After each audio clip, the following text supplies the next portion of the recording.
casa será uma casa de bênção. Aleluia. Minha casa será um pedaço do céu.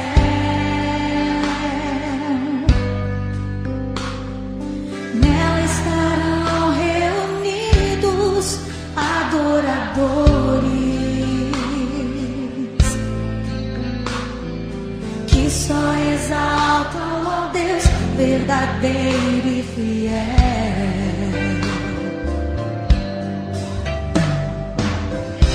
Minha casa será reconhecida como um lugar de milagre e oração. Abre a Bíblia lá em 1 Timóteo capítulo 5. E quantos casais se ajuntam nessa noite, pedir que o Bicide fique perto da Adriana, Estevão com a Rose, Antônio com a Daniele. Eles que são casados, fiquem juntos. Os que estão solteiros, esperando, fiquem aí mesmo onde vocês estão. E os obreiros vão assumir agora a portaria, são aqueles que já estão esperando no Senhor. Fernando, que já está namorando, Ivan, que está aí orando ardentemente, fervorosamente. Glória a Deus. Enquanto vocês acham aí 1 Timóteo capítulo 5, eu quero mais uma vez cumprimentar a todos com a paz do Senhor. Amém, igreja? É muita alegria estar essa noite tendo aí a nossa irmã Rosane com a Eliane, a Suzane, o Gabriel, o Fernando, a Regina, mãe da Rose. Estamos felizes demais nessa noite em tê-los conosco. Esse lugar também de vocês, Regina, Fernando. Tenho certeza que a Rose está radiante. Também o Estevão, com a presença de vocês aqui. Nossa irmã Rosane, nossa irmã Eliane, a filha da Rosane, não é isso? Aleluia. Domingo passado nós não estávamos aqui, mas soube que os irmãos estiveram, gostaram. Fico feliz que tenha voltado. Louvo a Deus pela vida da nossa irmã Glória. Tem sido aí uma evangelista, uma missionária onde ela passa. E tem propagado o evangelho, convidado as pessoas para estar aqui. Muitos têm acatado, têm vindo. Deus tem usado a sua serva também. E cada irmão que convidou pessoas para estar aqui, pelo menos tem feito a sua parte. Sei que Deus está aí nos honrando e vai te honrar também. Amém, igreja? 1 Timóteo capítulo 5, dessa vez vamos ler apenas o versículo 8, tendo em vista que a leitura devocional, olhamos do 3 até o versículo 8. Eu quero, nesse momento, trazer para a igreja só o versículo 8, que diz assim a palavra de Deus. Quem não tiver com a Bíblia aí, não tem problema, pode olhar ali a nossa Bíblia tecnológica, nosso data show, que diz assim, ó: mas se alguém não tem cuidado dos seus, e principalmente dos da sua família, negou a fé e é pior do que o infiel. Na versão da NVI está assim, ó: se alguém não cuida dos seus parentes, especialmente os de sua família, negou a fé e é pior que o descrente. Aleluia. Nosso irmão Ivan já orou por mim nessa noite, mas quero só agradecer ao Senhor por essa oportunidade. Feche vossos olhos. Amado Deus, obrigado por essa oportunidade de estar na sua casa, Pai, para assim aprender da sua palavra. Eu te louvo, Pai, te adoro por tudo que tem feito aqui neste lugar e por tudo que tu ainda vai fazer aqui nessa noite, Pai. Estamos aqui como instrumento vivo nas tuas mãos. Pai, eu vou fazer, Pai, a mesma oração, Pai, do teu servo nesta hora. Se a tua unção não operar no meio da tua igreja, se o teu Espírito Santo não incomodar os corações, isso aqui não vai passar de uma palestra ou de um discurso, Pai querido. Mas, aleluia, ainda que eu fale com toda calma, mas se o seu Espírito Santo começar a confrontar os corações nessa noite, eu tenho a plena certeza, Pai, que haverá transformação de vida aqui neste lugar. E assim eu te oro, te peço, ó Pai, pela sua graça, pela tua unção, e fale conosco, no nome de Jesus. Ele pode sentar. Aleluia. Meus amados irmãos, Deus tem ministrado em nossos corações, cerca de alguns meses, a estar fazendo o culto da família um culto também de ensino, um culto de instrução. Por isso que eu tenho pedido para que os irmãos estejam juntos às suas famílias, porque é uma oportunidade que nós temos de começar a instruir a igreja dentro daquilo que Deus quer tratar com cada um de nós através da família. E nessa noite já peço atenção a todos os irmãos que preste atenção na palavra do início ao fim, para que não fuja nada daquilo que vai ser ministrado nessa noite, como já disse aqui alguns meses atrás. Porque quando a gente não pega a palavra e não escuta ela por um todo, é natural que nós levemos a palavra por um caminho totalmente diferente daquele que está sendo instruído, ou ensinado, ou ministrado pelo Espírito Santo de Deus em nossos corações. E a palavra de hoje eu quero trazer uma ligação muito forte entre fé e família. Eu não tenho dificuldade nenhuma em falar para os irmãos que eu estudei essa palavra através do pastor Luciano Soberá, um dos instrumentos que Deus tem levantado nos últimos dias para ministrar sobre família, onde eu tenho admirado muito e tenho aprendido, tenho lido seus artigos e Deus tem falado comigo de forma tremenda através dessas palavras. Eu quero trazer nessa noite uma palavra que é sobre fé e família, que há uma ligação muito forte entre fé e família. Eu li um texto em 1 Timóteo, capítulo 5, versículo 8, que diz assim, que se alguém não cuida dos seus parentes, especialmente dos de sua própria família, negou a fé, e é pior do que um descrente. Se essa palavra falasse que se alguém não cuida dos seus, e não cuida da sua família, então negou a fé, e é igual ao descrente, já seria ruim para nós, né, para a sua igreja. Mas quando fala que é pior do que o descrente, é assustador. Concorda, irmãos?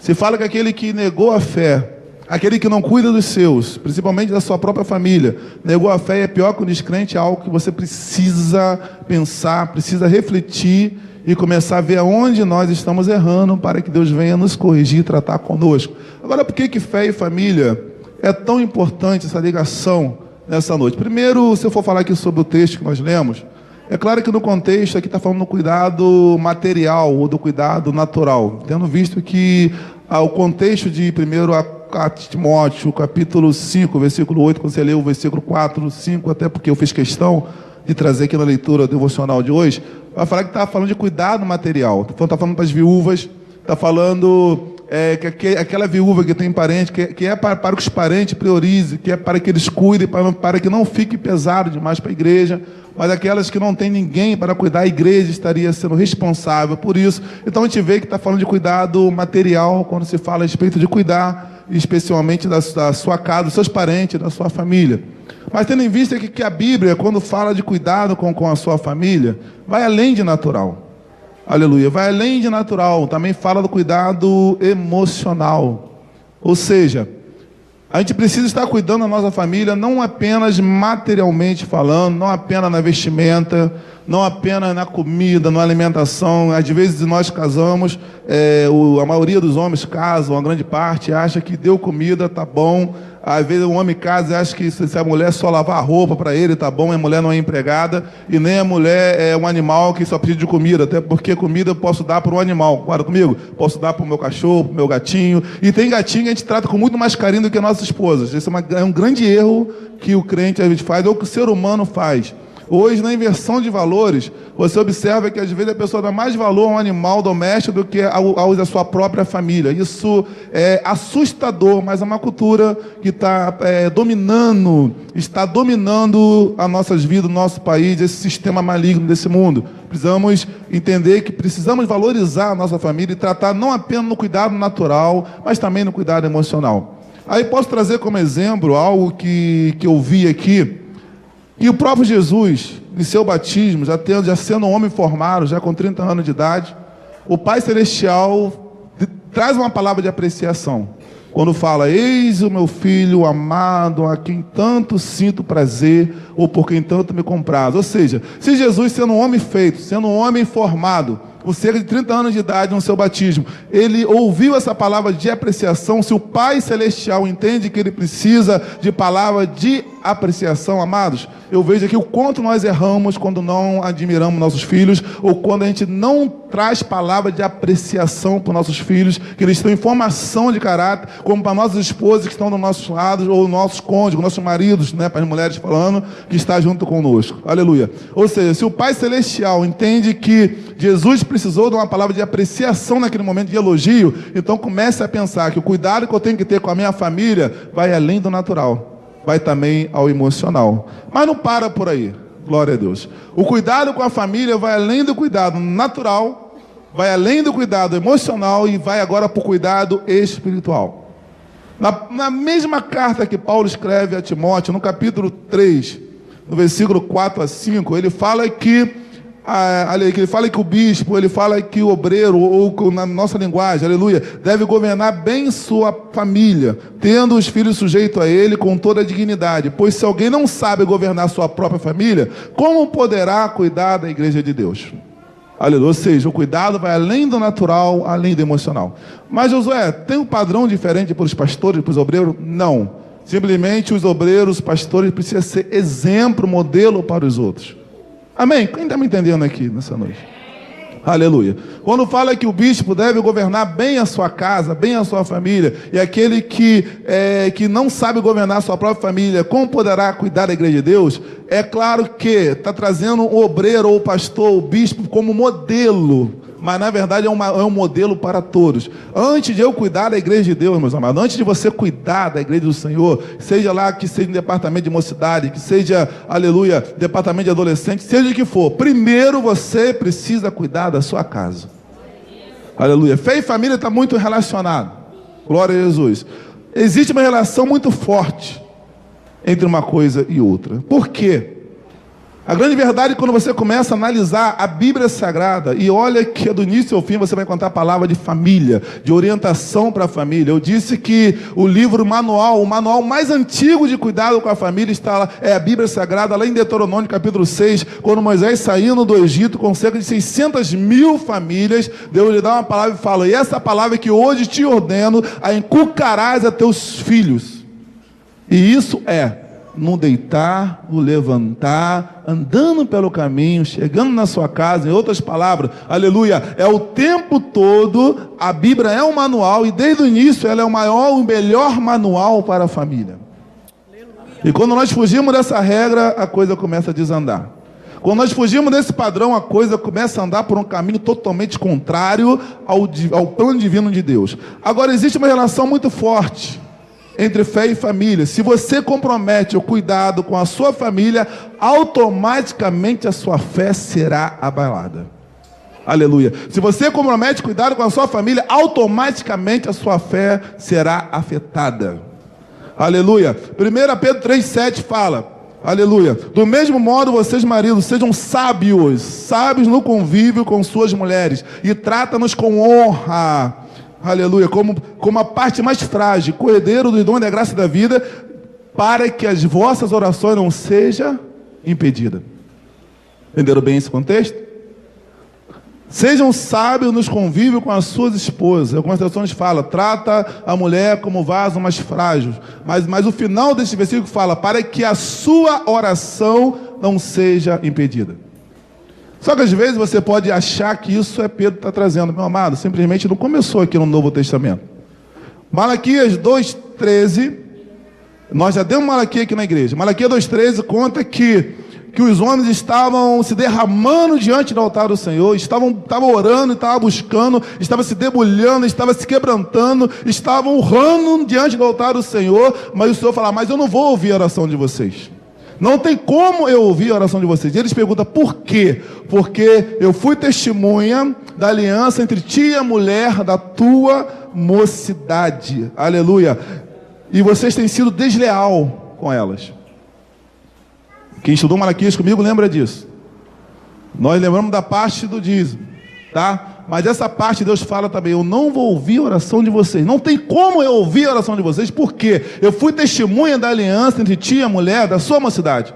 E vocês estão sendo desleais. Estão tratando elas mal, estão trocando por outras. Ou seja, toda vez que o cuidado com a minha família é descuidado, toda vez que eu não cuido da minha família, que eu trato mal a minha família, automaticamente a minha fé vai ser afetada. Se eu não cuido bem da minha casa, as minhas orações serão impedidas. Uma grande realidade que eu preciso parar para analisar.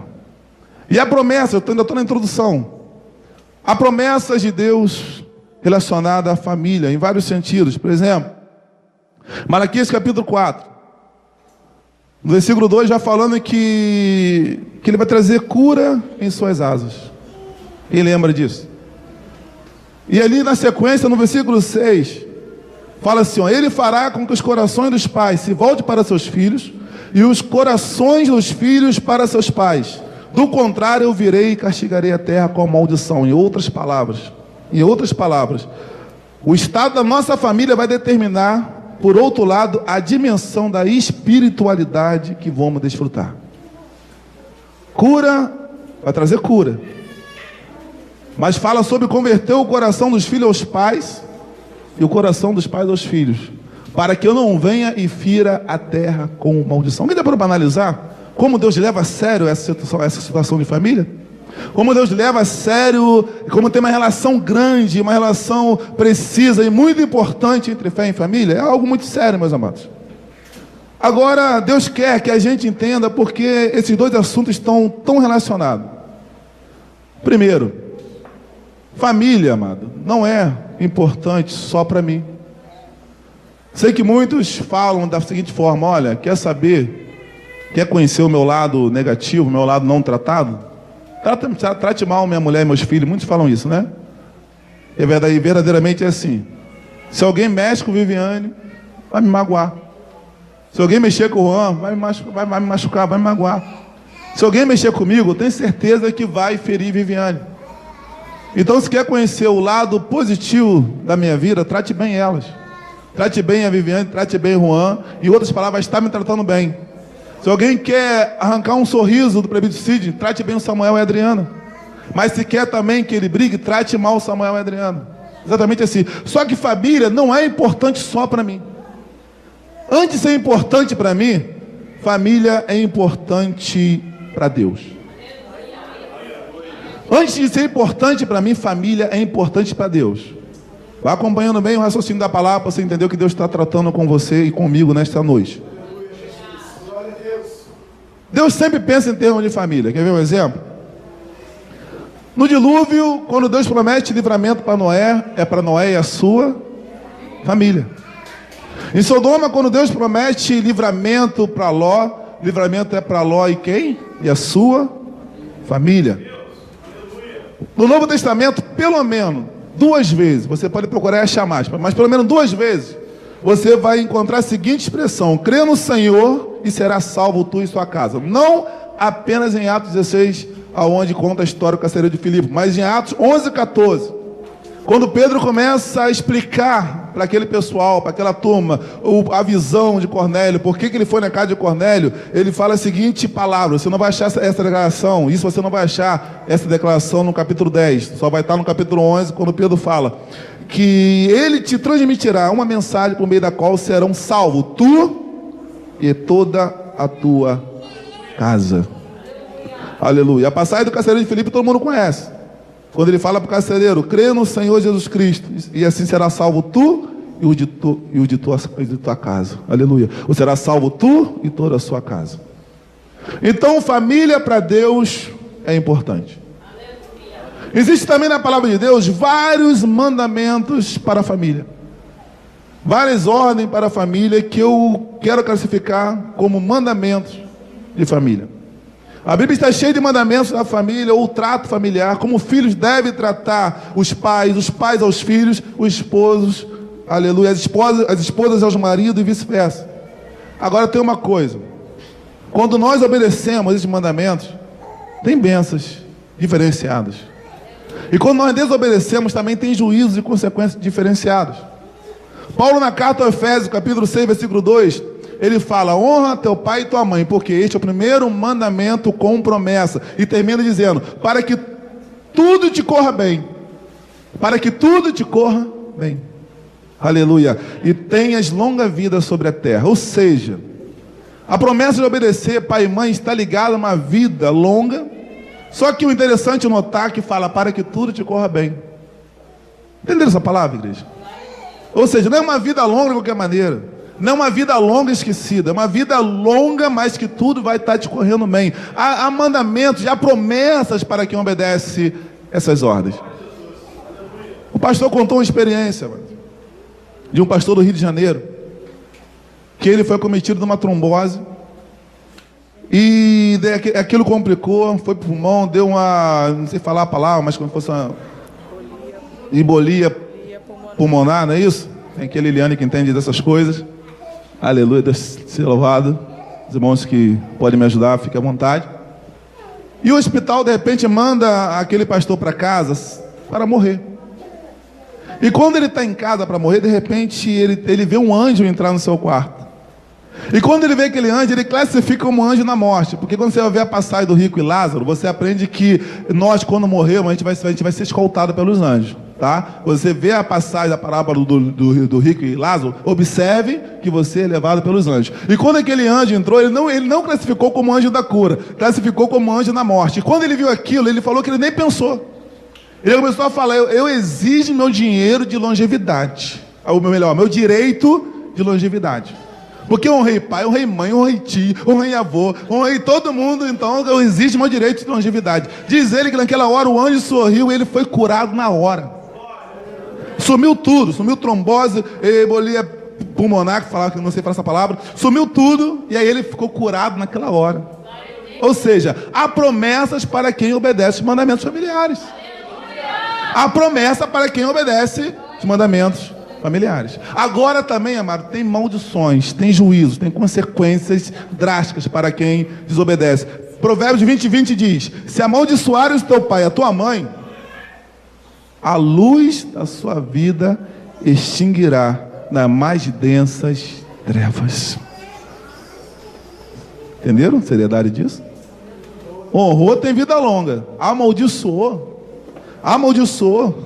a luz da tua vida se extinguirá nas mais profundas trevas. Isso é sério, gente.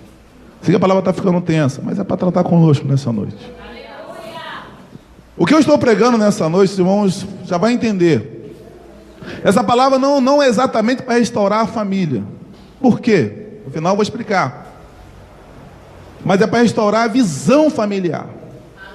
Deus quer que a visão familiar seja restaurada. Por quê? A minha visão deturpada de família vai afetar a minha visão de Deus como pai. Vai, aleluia, deturpar ou vai atrapalhar a minha visão de Deus como família. Entenda uma coisa aqui. Então Deus quer restaurar a visão de família. Ou seja, tem propósitos nas comparações que a Bíblia traz quando fala da família.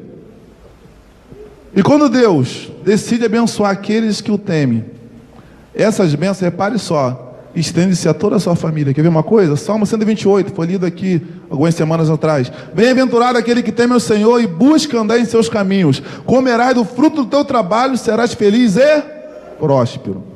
Tua esposa, começa a falar agora, tua esposa será como videira frutífera em tua casa. Teus filhos serão como brotos de oliveira ao redor de tua mesa. Ou seja, essas bênçãos se estendem a toda a família. Está entendendo, igreja, até aqui? Essas bênçãos se estendem a toda a família. Agora, por que família é tão importante para Deus? Porque família é um sistema de valores que o próprio Deus estabeleceu a fim de poder se revelar a nós. Vai entender? Família é um sistema de valores que o próprio Deus estabeleceu a fim de se revelar a nós. Ou seja, primeiro tópico da mensagem: Deus se revela através de figuras familiares. Mas por que Deus faz isso? Entenda uma coisa, amados. Em Isaías está escrito que os pensamentos de Deus não são os nossos pensamentos. Amém? Os caminhos de Deus são mais altos que os nossos. Pelo menos Deus são maiores e mais altos que os nossos pensamentos. Então Deus precisa usar figuras que a gente venha entender, ou que a gente consiga entender, para se revelar a nós. Por isso que a família não pode ter uma visão deturpada, porque Deus precisa usar figuras para que a gente venha entender os seus propósitos. Exemplo, quer ver um exemplo? Deus usa a figura de mãe para revelar o seu amor. Isaías 49:15 diz: haverá mãe que possa esquecer seu bebê, que ainda mama, e não ter compaixão do filho que gerou? Contudo, ainda que ela se esquecesse, eu jamais me esquecerei de ti. Por que Deus apela para o amor de mãe, para falar sobre isso? Porque, amado, o amor de mãe é um amor sem explicação. O pai pode amar? Pode. O pai ama. Deus é amor. O pai terreno pode amar? Ama. Só que o pai, ele não se sacrifica ao ponto que uma mãe se sacrifica. Concorda comigo? O pai não vai a um extremo que uma mãe vai. Eu contei para vocês a experiência daquela situação do desfile, aonde numa parada militar, o menino estava desfilando, estava marchando, e a câmera pegou que ele estava marchando com o passo trocado. O tempo todo nisso, o filho conseguiu a façanha de marchar com o passo trocado, tá? Totalmente ao contrário. E a câmera filmando aquele rapaz também encontrou a mãe ali no meio da arquibancada. E quando terminou, chegou para a mãe e perguntou o que ela sentiu, ou como ela se sentiu ao ver o seu filho marchando o tempo todo de forma contrária. Sabe o que ela respondeu? Meu filho estava certo, todo mundo, eles estavam errados. Mãe é assim. Mãe é assim. Só que você precisa entender que Deus usa a figura da mãe para expressar o seu amor. Quer ver outra questão? Quando Deus quer falar de provisão, quer falar que Ele quer dar coisas boas aos seus filhos, Ele usa a figura do pai, porque nada melhor para a provisão do que o pai. O pai tem a característica de prover a casa, de prover para os filhos. E Ele usa alguns exemplos. Mateus 7, 9 a 11 fala: qual dentre vós, que se o filho lhe pedir pão, lhe dará uma pedra? Ou se lhe pedir peixe, lhe entregará uma cobra? Assim, se vós, sendo maus, sabeis dar bons presentes aos vossos filhos, quanto mais vosso Pai que está nos céus dará o que é bom àqueles que lhe pedirem. Repare bem que o que Deus está trazendo aqui nessa visão é que tem até um contraste, que a família terrena é imperfeita. Entenda isso aqui. Quando fala da mãe, fala, é difícil a mãe esquecer? É. A última pessoa a abandonar um filho é a mãe. Só que ele fala, ainda que uma mãe abandone, eu jamais me esquecerei. Aí agora vem o contraste do pai. Ele fala que mesmo um pai sendo mau, vai querer dar boas coisas aos seus filhos. Mas ainda que o pai não desse, ele é bom. Ele não vai dar coisa ruim aos seus filhos. Entenderam aqui esse contexto? Quando fala de correção também, ele usa a figura do pai. Em Hebreus 12, quando fala, pois o Senhor disciplina quem ama. Não é isso? E educa todo aquele que recebe como filho. Suportar as dificuldades, aceitando-os como disciplina. Deus vos trata como filhos. Ora, qual o filho que não passa pela correção do seu pai? Mas se estáis sem orientação, do qual todos têm tornado participantes, então não sois filhos, mas sois bastardos. Então Deus tem uma preocupação em nos mostrar, em fazer essa analogia da figura familiar para se revelar a nós, porque é uma linguagem que a gente entende. Eu ia pular essa história aqui, mas para dar sentido melhor a questão de Deus tratar como figura, o pastor Luciano, ele conta uma experiência que aconteceu há cerca de 11 anos atrás, estamos em 2016, cerca de 11 anos atrás, quando seus filhos ainda eram pequenos. O mais velho tinha 4 anos e a mais nova tinha cerca de 1 ano.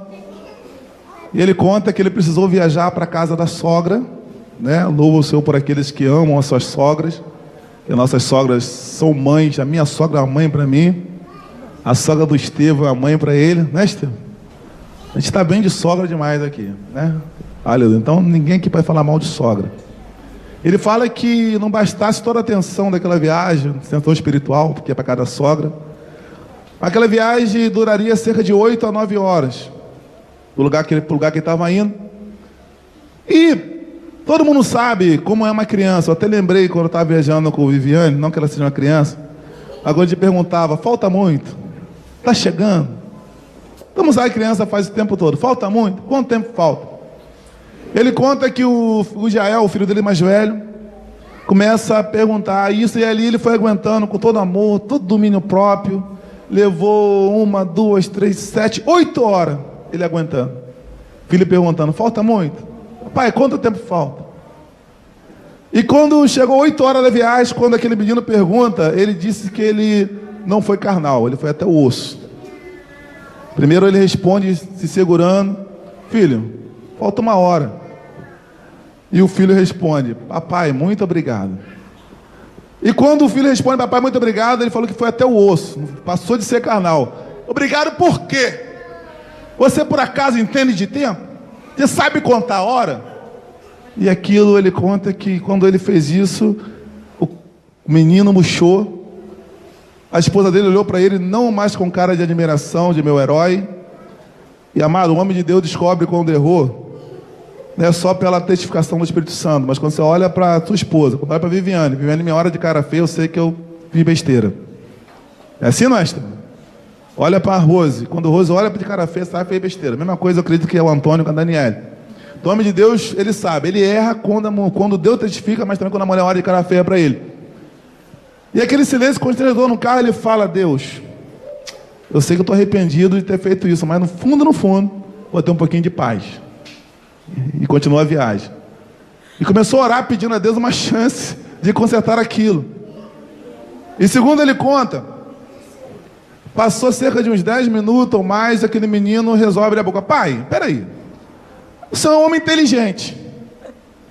E o duro disso, amado, é que alguém chama você de inteligente, se você não souber fazer, é porque você não é inteligente, né? Pai, eu sei que tu é um homem inteligente.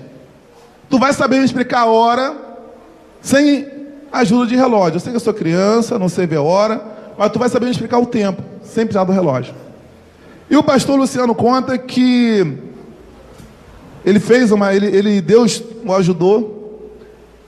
E assim como qualquer criança normal, você coloca para ver um DVD, ou na época do videocassete, que é a nossa época aqui, você via 10 vezes, 20 vezes, 30 vezes o mesmo filme. Eu até hoje sou assim, Viviane não me aguenta, que eu vejo 30 vezes a mesma coisa e não enjoo, e vou rir se for engraçado todas as vezes da mesma cena, então acaba decorando 10 falas. Teve uma época aí que não era mais para as meninas, que decorava as falas de Linda Mulher, não sei se vocês irmãos lembram disso. Né? As meninas gostavam muito de ver aquilo e repetia direto. Já tem gente rindo aqui porque está testificando aí. Glória a Jesus. E Deus deu aquela sabedoria a ele. Ele pegou, lembrou daquilo. Vou tentar explicar o tempo para o meu filho através dessa figura. E ele conta que ô filhão, lembra aquele filme tal, aquele desenho que você tanto gosta? Então, imagina que a gente está vendo aquele desenho. Então dá nessa parte. A esposa dele já entendendo o que ele queria dizer. Menos, ele pegou, tá na parte tal. Aí o menino já entendeu quanto tempo faltava, porque ele usou a imaginação e começou a ver o desenho imaginário que ele conhecia. Aí o menino responde, valeu pai, sabia que tu ia conseguir me explicar o tempo sem precisar de relógio. Ou seja, aí ele conta que passou mais um tempo, ele pensou assim, poxa, agora consegui resolver. A minha esposa está me olhando novamente com cara de meu herói, estou bem na fita e vou ter um pouquinho de paz. Mas dizer ele que passou 10 minutos, só mudou a pergunta. Pai, qual parte do desenho está agora? E ele continua a estrada, a viagem, dirigindo e pensando num desenho imaginário. Dirigindo e assistindo um desenho por uma televisão imaginária. Daqui a pouco, quando entra no acesso secundário da cidade, o menino pergunta, pai, que parte está no desenho agora? Ele fala, filho, o videocassete quebrou. Será, pai? Não, está subindo mais letrinhas. Aí o filho, eba, estamos chegando. Entenderam, igreja? Porque quando começou a subir a letrinha, porque estava acabando. Então o menino entendeu, estamos chegando, eba, chegamos. Pronto. Aí Deus pergunta para ele, lembra dessa cena? Lembra da história? Claro, como eu vou esquecer disso? Assim como o pastor teve que entrar na cabeça daquela criança, para na linguagem infantil explicar, ou falar, ou ensinar, para que ela entendesse, numa linguagem que ela entendesse, assim é Deus com a sua igreja. Então Deus precisa usar figuras que eu e você conheçam para se revelar. Ou seja, Deus se revela através de figuras familiares. Não só Ele usa a figura da mãe para revelar seu amor, a figura do pai para falar de provisão, de correção, mas também usa a figura do marido e da mulher. Lá em Efésios fala, vós marido, amai vossas esposas, vós mulheres, sujeitai a vossos maridos. Todo mundo conhece essa passagem. E quando isso começa a ser visto de forma errada, Deus não consegue se revelar da forma que Ele precisa se revelar para mim e para você. Também usa a figura do noivo e da noiva. Lá em Isaías 62:5b fala, e da mesma maneira como o noivo se alegra da noiva, assim também o teu Deus se alegrará de ti. Olha só as figuras que ele usa. Todo mundo que foi noivo aqui antes de casar deve lembrar. Não tem época mais feliz do que o noivado. Está alegre, saltitante, não é assim? Quer saber quanto tempo a pessoa está junto? Repara só se não é assim que acontece. Chega no restaurante. É um casal de namorado que está namorando há pouco tempo. Só olha um para o outro. Meu gatinho, meu benzinho. Agora, quando está muito tempo, em vez de olhar um para o outro, começa a reparar os defeitos do restaurante, começa a olhar para os garçons, começa a ver o que tem de errado naquele lugar. Por quê? Mas quando está pouco tempo, repare que é o tempo todo se olhando, se admirando. É assim ou não é? E Deus fala, Ele usa essa figura para você entender que assim como o noivo se alegra na noiva, assim também o teu Deus se alegrará de ti. Deus precisa se comunicar conosco por meio de figuras e linguagem que consigamos entender. Amém, igreja? Amém. Tendo dito isso, eu quero ir para o segundo tópico agora. Fica tranquilo que é só 3 tópicos, tá, amados? Quero ir para o segundo tópico agora. Existe uma família terrena e uma família celestial. Efésios 2:19 diz: portanto, não sois mais estrangeiros, nem imigrantes. Pelo contrário, sois concidadãos dos santos e membros da família de Deus. Ainda em Efésios, no capítulo 3, Paulo fala, versículo 14 e 15: por essa razão, ajoelho-me diante do Pai, do qual recebe o nome toda a família nos céus e na terra. Tá? Então, quero nesse tópico falar agora da família de Deus. Porque é tão importante ter uma visão correta de família. Repare que na família de Deus, primeiro eu quero que você entenda o seguinte: como que você formou a sua família? Como que eu formei a minha família? Infelizmente, quando a gente muda esse padrão, sempre tem um probleminha, mas eu não quero entrar nem na exceção, quero entrar na lógica. A minha família se formou no dia 30 de outubro, quando eu me casei com Viviane. 30 de outubro de 2010. Tá? Foi quando se formou a minha família. A partir daí, eu tenho um direito legal para gerar a extensão da minha família, que são os filhos. Infelizmente, muitos de nós, quando mudamos esse conceito, sempre vai ter uma consequenciazinha, mas Deus é aquele que sara, é aquele que cura. Não quero entrar aqui na exceção. Por que eu estou trazendo isso? Porque eu não sei qual é a visão que você tem da família de Deus, ou que você tinha de Deus em relação à família. Por quê? Eu, por exemplo, eu tinha uma ideia de Deus como um paizão solitário, tá? E que quando criou o homem, agora a família dele surgiu. Eu creio que cada um tem uma ideia diferente, ou tinha uma ideia diferente da família de Deus. Por exemplo, o pastor até traz uma comparação que na mente dele, a família de Deus era o paizão no andar de cima, no grande sobrado, e a criançada aqui da terra passeando, adorando, e a criançada que já tinha sido promovida, já tinha passado para a eternidade no andar de cima, e essa era a família de Deus. Aí Deus perguntou para ele: por acaso tu acha que a minha família só se formou quando eu criei o homem? Não. Amém, igreja? O homem é o complemento ou a extensão da família de Deus. Aqui vai trazer uma coisa até engraçada. Por quê? O próprio Deus tem a sua família, e a Trindade é o perfeito, é o mais perfeito modelo de uma família. A Trindade é o modelo mais perfeito de uma família. E você, de repente, agora, curiosamente, é claro que até eu ficaria curioso e pensar: poxa, mas como assim a Trindade é o modelo perfeito da família? Entenda bem isso aqui, para que a palavra não seja deturpada, nem venha aparecer blasfêmia nem heresia. Pelo amor de Deus, entenda bem isso aqui. A Trindade é o mais perfeito modelo de uma família. Aí você vai perguntar: mas se Deus é o Pai e Jesus é o Filho, então o que é o Espírito Santo? Aí alguém vai pensar: será que é a mãe? Não, peraí. A família terrena é uma réplica imperfeita da família celestial. Você não tem que tentar entender a família celestial a partir da família terrena. Na verdade, você vai ter que fazer isso no caminho ao contrário. Ou seja, aleluia, a família terrena que precisa ser entendida a partir da família celestial. Ou seja, quando você começa a ver, por exemplo, a distribuição de papéis na família celestial, você vai ver que o Espírito Santo, aleluia, ou que a mãe terrena, ela precisa reproduzir algumas características do Espírito Santo. Quer ver uma coisa? Só para você entender melhor. Na família celestial, quem é o Consolador? Tem consolo no Pai? Tem. Tem consolo no Filho? Tem. Mas o que Jesus fala? Jesus fala lá em João 14, 16, versículo 26. Também fala no João 15, 26. Também no João 16. Eu vou ler apenas o João 14, 16 e 26, que fala assim, ó: eu rogarei ao Pai, e Ele vos dará outro Consolador, para que fique convosco para sempre.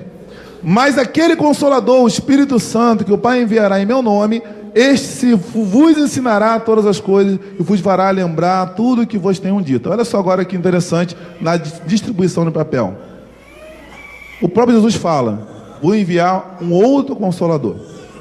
Aí quando você agora vai tentar reproduzir isso numa mãe, na família terrena, quem tem a melhor arte do consolo, é a mãe ou o pai? Quem sabe consolar melhor uma criança quando está chorando? Eu falo por uma questão de regra: a mãe ou o pai? Mãe. Geralmente é a mãe. Nós, pais, somos péssimos na arte do consolo.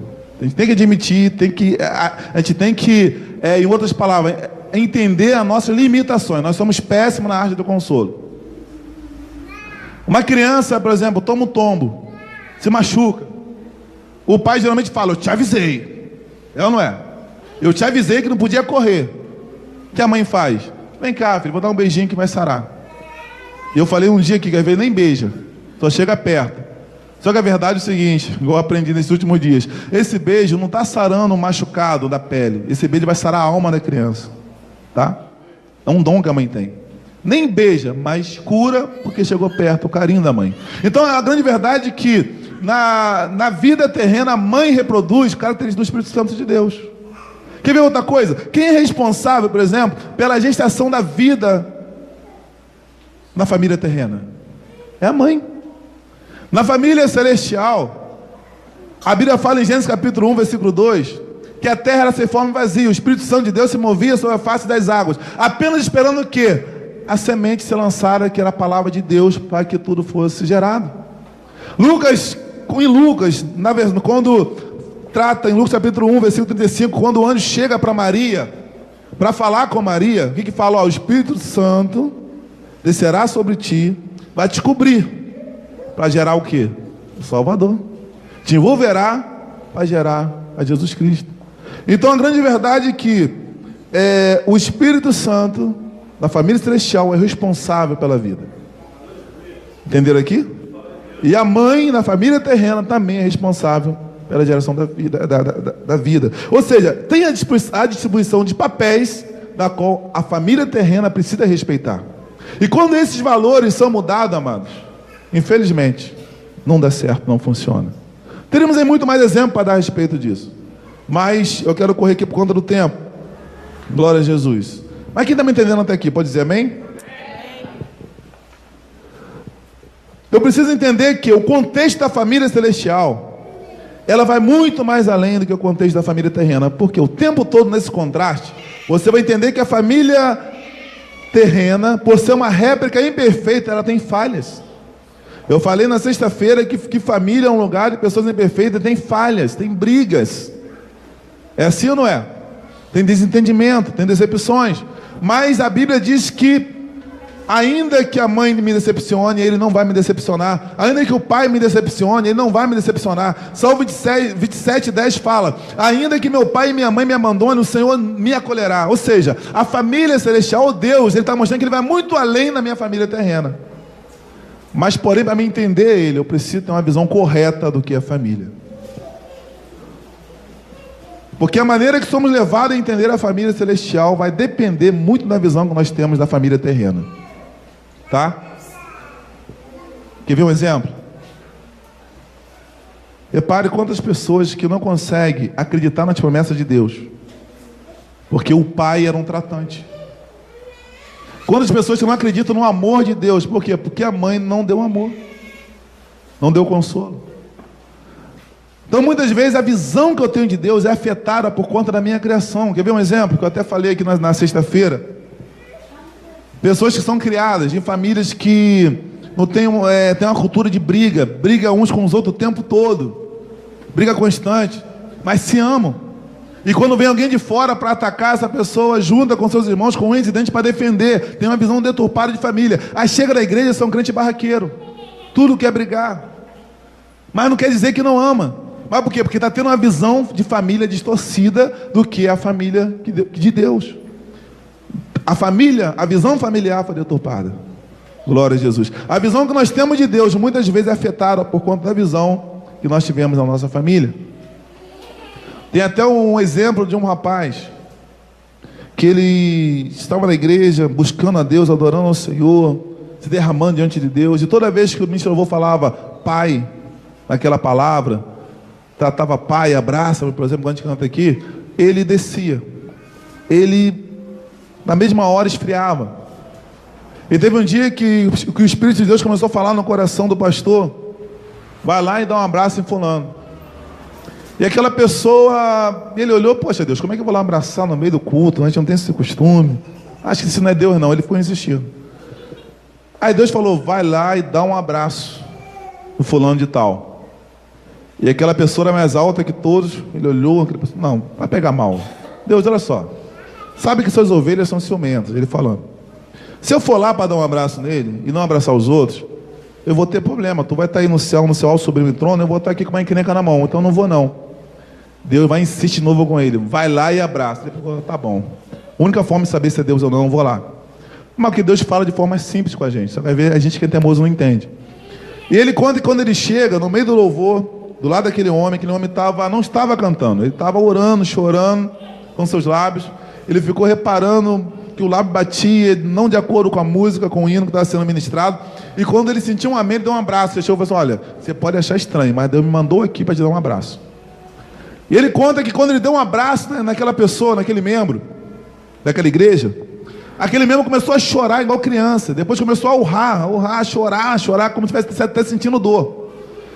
E ele querendo tirar o abraço, que estava demorando muito, bem sem graça para a igreja, olhando para ele que aquilo não passava. E ele teve que esperar a pessoa parar de chorar. E quando conseguiu desgarrar a pessoa falou, ele perguntou: o que está acontecendo? Por que tu está assim?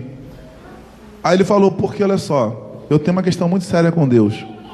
O louvor estava fluindo, eu estava lá nas galáxias, estava adorando, sentindo, mas quando o ministro louvor falou Pai no louvor, abraça o teu Pai, abraça o Pai Celestial, na mesma hora eu desci para a terra, na velocidade da luz. Porque aí ele pergunta: bem, cara, você não teve pai? Que geralmente isso é situação de pessoas que não teve um pai. Não, eu tive um pai, mas meu pai nem de longe foi essa figura que tu está pregando, ou que está sendo mencionado pelo louvor. Meu pai nunca me deu carinho, meu pai nunca me abraçou, meu pai nunca foi carinhoso comigo. E às vezes me dava até suas injustas. Ele falando: meu amado, nós estamos aqui para julgar limitações daquele pai, até porque o caminho do perdão é você enxergar a pessoa como limitada igual a você. Jesus, quando liberou perdão para a humanidade, falou assim: Pai, perdoa porque ele não sabe o que faz. Então o caminho do perdão é você olhar para o próximo como vítima também. É você entender que ele é vítima de algumas limitações, que ele é vítima de algumas coisas que de repente ele sofreu na sua vida também. Aí você vai conseguir perdoar. Então não vamos aqui também acusar ninguém por conta disso. E naquela hora, quando aquele abraço que ele deu naquela pessoa, não apenas mudou a figura de pai, porque naquela oração ele fez o seguinte: Deus, se tu quer que eu te reconheça mesmo como pai, então envia um representante teu aqui para me dar um abraço. E quando ele acabou a oração, o pastor deu um abraço nele, ele entendeu. E ali ele entendeu, aleluia, que realmente Deus é pai. E naquela hora, não apenas aquele abraço, não foi só um abraço, mas foi algo que tirou várias angústias, curou várias feridas na alma daquele homem. Amém, igreja? Amém. Glória a Jesus. E agora, para terminar, pelo menos o terceiro tópico, eu quero falar sobre a restauração da visão familiar. A pregação aqui se resume nisso: restaurar a visão familiar. A nossa missão como igreja, amados, é restaurar a visão familiar. Aleluia. Peço que os irmãos fiquem atentos, para não tirar a atenção. Amém, igreja? A nossa missão como igreja é restaurar a visão familiar. Porque a visão que nós temos de família vai sempre comprometer não apenas a nossa relação com as pessoas que nos rodeiam, mas afeta profundamente a nossa relação com Deus. Amém? Amém. Glória a Jesus. Deus quer restaurar não só a nossa família, mas a visão familiar. E isso vai abençoar pessoas ao nosso redor. Isso vai abençoar pessoas que podem ser abençoadas através de nossas vidas. E tem um exemplo aqui que eu quero até terminar com esse exemplo, para mostrar porque é tão importante restaurar a visão familiar. Quando eu estava dando Malaquias, eu me lembro que eu falei sobre uma frase que o pastor Augusto Nicodemos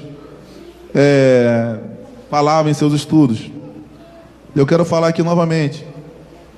Entre 70%, isso aqui é muito sério, entre 70% e 80% dos jovens cristãos, eu falo jovens que são criados na igreja. Não falo nem daquele que veio e se converteu já um tempo depois. Não falo de quem é criado dentro da igreja. Isso aqui é muito sério. Não espera até o casamento para perder a sua virgindade.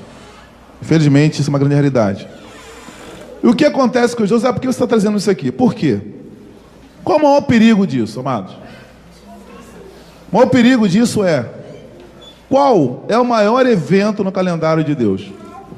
Eu sei que tem alguns pregadores que até contam piada, dizendo que Deus falou, eu vou na terra, lá eu vou ser cuspido, eu vou ser chicoteado, eu vou passar fome, mas casar eu não vou, tá? Eu sei que tem gente que brinca com isso. Mas a grande verdade é que o maior evento no calendário de Deus é o casamento. E por que é tão complicado deturpar a visão familiar? Primeiro exemplo que eu quero trazer para vocês. Eu já disse que a visão que nós temos da família, ela não vai comprometer somente o modelo dentro da nossa casa, mas vai afetar também a nossa relação com Deus. Em 2 Coríntios 11:12, Paulo fala, o zelo que tenho por vocês é um zelo que vem de Deus. E eu os prometi a um único marido, Cristo, querendo apresentá-lo a ele como uma virgem pura. Aí é onde entra agora o perigo desse mundanismo dentro da igreja.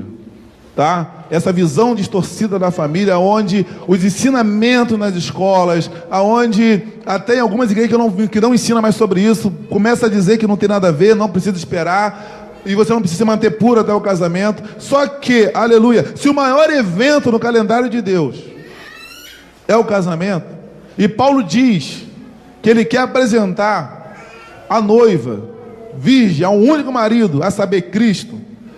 Se na minha família terrena eu acho que eu não preciso me manter puro até o casamento, como eu vou aguentar puro até a vinda de Cristo? Entenderam aqui como que tem uma ligação com a outra? Se minha família terrena precisa ser reflexo da minha família celestial, a qual eu também faço parte, eu faço parte agora da família terrena e da família celestial. Você hoje faz parte da família terrena e da família celestial. Mas se na família terrena a gente aprendeu que não precisa mais se manter casto, santo, ou puro, melhor dizendo, na família celestial ninguém mais pode falar de santidade, porque a gente acabou colocando tudo de forma banal. Essa é a grande verdade. Ou seja, essa visão distorcida da minha família terrena vai comprometer a minha visão da família celestial. Mas eu tenho uma palavra de Deus para você nessa noite, de conserto nessa palavra da parte de Deus. Salmo 19:7 fala que a lei do Senhor é perfeita e revigora todo ser. As palavras que vêm do Senhor são dignas de confiança e transforma os mais humildes em sábios. Ou seja, a palavra de Deus tem poder para reprogramar o seu pensamento. Tem poder para sarar todas as suas feridas. A palavra de Deus tem poder para mudar toda a nossa situação, toda a nossa forma de pensar, de sarar toda a nossa forma de pensar. Ela é perfeita, revigora todo ser. Por que eu estou falando isso?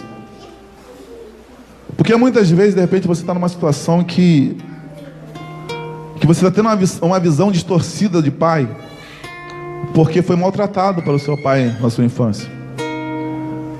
A vida alguém está pregando, está falando para você, ó, Deus nunca vai te deixar, Ele jamais te deixará. Só que você fica assim, vai vendo. Por quê? Porque o seu pai te abandonou. E você acaba trazendo para você uma visão distorcida. Por quê? Porque como seu pai terreno falhou, você não consegue acreditar que seu pai celestial não vai falhar. E Deus tem poder, Ele quer sarar isso nessa noite. Quando eu falo de restaurar a visão familiar, é porque, amados, porque tem situações, famílias que não tem como ser restaurada. Como assim, Josué? Pai que já morreu e você não conseguiu se consertar com ele. De repente alguém se converteu e já estava no 3º, 4º casamento. Falei isso no outro dia. Não tem como consertar todos os outros casamentos. Não tem mais como. Mas a partir do momento que a sua visão seja restaurada, você vai usar isso para abençoar outros.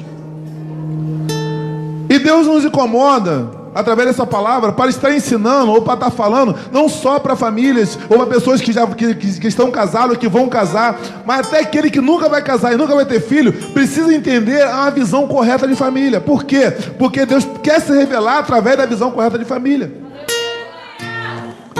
Deus quer se revelar através de uma visão correta de família. Entenda isso aqui nessa noite. Eu preciso entender que a limitação da minha família humana para liberar o perdão para ela. Eu preciso entender a limitação da minha família para liberar perdão. Amado, é outra coisa.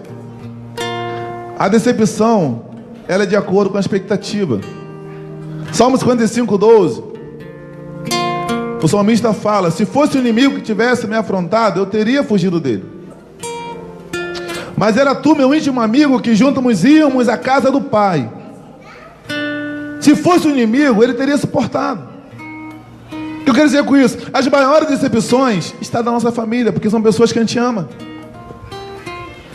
As maiores decepções estão na família, porque são pessoas próximas da gente, pessoas que nós amamos.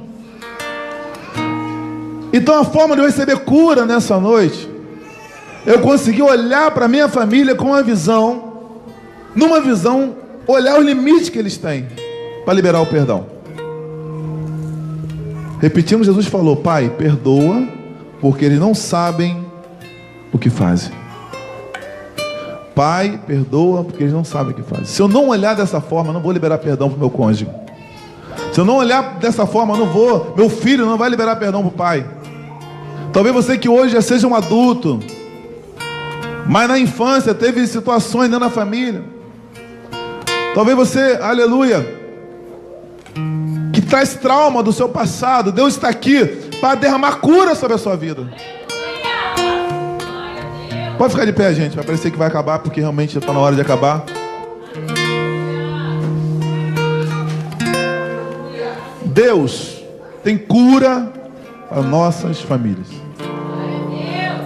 Entenda uma coisa. Eu disse que família não é importante só para mim, é importante para Deus. Por quê? Porque Ele quer se revelar através de figuras familiares. Só que Ele quer que a minha visão seja restaurada, e só vai ser restaurada se eu começar a liberar perdão. Talvez aqui nessa noite tem pessoas que precisam liberar perdão, mas talvez você seja a pessoa que precisa pedir perdão. De repente, você precisa apenas liberar perdão para ser abençoado. Mas talvez você precisa pedir perdão para que outras pessoas sejam abençoadas. O convívio no relacionamento, gente, ou relacionamento íntimo, não é fácil. Quando eu falo íntimo aqui, eu falo família, pai, mãe e filhos. Só que eu quero um pouco mais além. Eu falei que todos fazemos parte de uma família celestial e de uma família terrena. E como igreja fazemos parte de uma família celestial. Então, amados, nós somos pessoas, somos uma família. E talvez na caminhada, não sei porquê, ou por algum motivo, você magoou alguém aqui dentro. Talvez por algo que você até sem intenção magoou alguém aqui dentro. E Deus quer trazer cura para a sua alma hoje. Deus quer trazer cura para nossas vidas hoje. Porque Ele quer que a gente não tenha mais uma visão deturpada da família. Ele não quer que eu olhe para Ele com a visão na lente que eu olhei para uma família terrena limitada, não. Ele quer que eu olhe para Ele com a visão espiritual, entendendo que a Trindade é o mais perfeito modelo de família. O pai honra o filho honra o pai. Aleluia. Deus tratou Jesus com carinho naquela hora ali. Honrou o filho. O filho o tempo todo fazia coisa para honrar o pai. Vem o Espírito Santo na característica de consolador. E uma outra coisa que eu não mencionei. Em algumas traduções, o consolador também está como advogado e conselheiro. E no texto que eu li, quando fala do Espírito Santo, fala que ele fará lembrar. Ou seja, aí você pensa, como que a linguagem, como que realmente é um modelo perfeito, porque a mãe também tem essa característica na família terrena. De dar conselho, de cuidar, de fazer lembrar também as coisas, ou não, aleluia. Lembra que papai te disse? Ó, tem que fazer assim. Mas voltando para a cura interior. Eu quero orar por você nesta hora, porque Deus tem cura. para esse lugar. Deus tem cura para a sua vida. Salmo 68:5 diz, aleluia, que Ele é o pai dos órfãos. Aí talvez você que não teve pai presente, você que não conheceu o pai, não teve pai presente, Ele está dizendo em outras palavras, eu quero ser o seu pai. Aleluia. Ele quer ser o seu pai. Ele quer que você o receba como pai. Ele quer ser o seu pai. Aleluia. Dê essa chance para Ele nessa noite. Desligue toda a visão deturpada de família que você já teve até agora. Esquece. E tenta, aleluia, enxergar agora a família espiritual que eu preguei aqui nessa noite. E tenta fazer da sua filha, da sua vida, na verdade, da sua família, na verdade, uma réplica dessa família celestial. Feche seus olhos, eu quero orar por você. E após a oração, nossos irmãos estão cantando um hino ainda. Pai amado, Deus celestial, Pai querido, todo-poderoso, a tua igreja, Pai, se reúne nessa noite para te adorar, Pai, para ser palestrada por ti aqui neste lugar. Senhor, a minha oração nesta hora é que tu traga cura para as famílias aqui neste lugar. Pai, se há algo a ser tratado nas casas, Pai, filho que talvez, Senhor amado, não esteja bem com os pais, pais que não estejam bem com os filhos, maridos, ó Pai, que não estejam bem com as esposas, esposa que está guardando mágoa dos maridos, Pai querido, eu te peço agora que venha trazer cura nesta hora. Mais do que isso, Pai, eu te peço que venha fortalecer os corações, Pai, que tenham coragem de pedir perdão, Pai, e também de liberar perdão. Pai, nós não queremos jamais uma visão distorcida de família. Nós não queremos te olhar, ó Pai, com uma visão limitada daquilo que nós aprendemos, talvez, Senhor amado, aqui nesta terra. Queremos entender, ó Pai, que nossos pais falharam, que nossas mães podem ter falhado, mas que Tu nunca vai falhar, Pai querido. Tu não falhará, Tu não vai nos decepcionar jamais. Queremos olhar, ó Pai, para os nossos irmãos com um olhar de limitação, entendendo, Senhor, que assim como nós, assim como eu, Pai, todos aqui são falhos, procurando, Pai, se ajeitar, procurando, ó Pai, se consertar. Aleluia. Pai, nessa noite te peço cura interior, Pai querido. Te peço cura interior, Pai querido. Pai, nós queremos colocar no seu altar nesta hora para ser tratado por Ti, Senhor. Por favor, Pai, aleluia. Continue com os olhos fechados enquanto os irmãos adoram o Senhor. Vai meditando na letra desse hino. Aleluia, Jesus. Aproveite para adorar, para se derramar diante de Deus nesta hora, para abrir o coração para Ele nesta hora.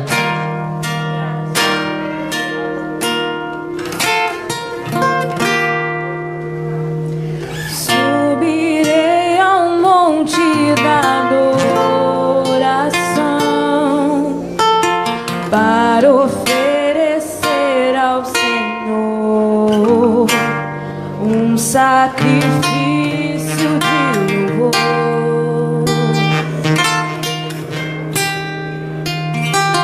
O melhor de mim quero dar. Vou reconstruir meu altar com pedras que não quebrem jamais,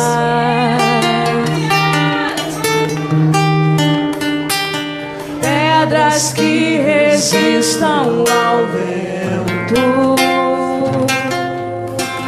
pedras que resistam à chuva, porque na alegria ou na luta eu vou louvar.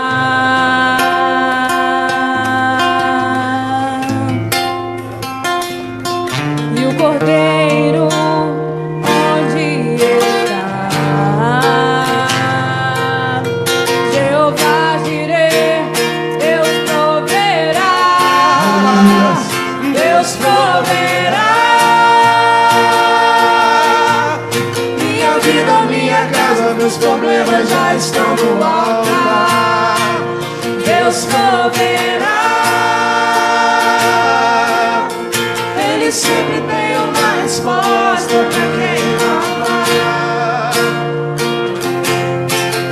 Jesus não foi sacrificado em vão.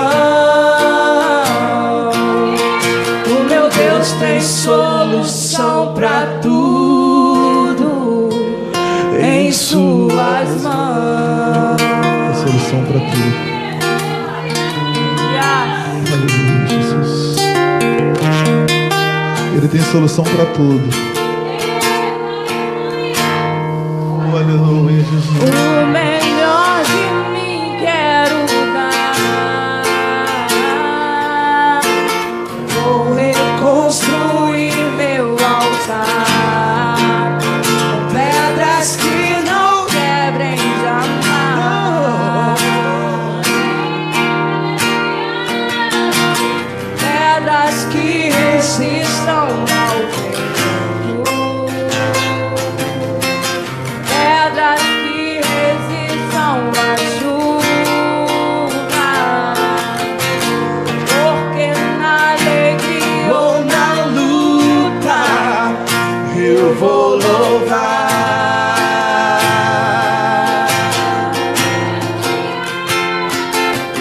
E o Cordeiro onde está? Jeová Jireh, Deus proverá, Deus proverá. Minha vida, minha casa, meus problemas já estão no altar. Deus proverá. Ele sempre tem uma resposta pra quem clamar. Jesus não foi sacrificado em vão. O meu Deus tem solução pra tudo em suas mãos. Amém, Jesus. Aleluia.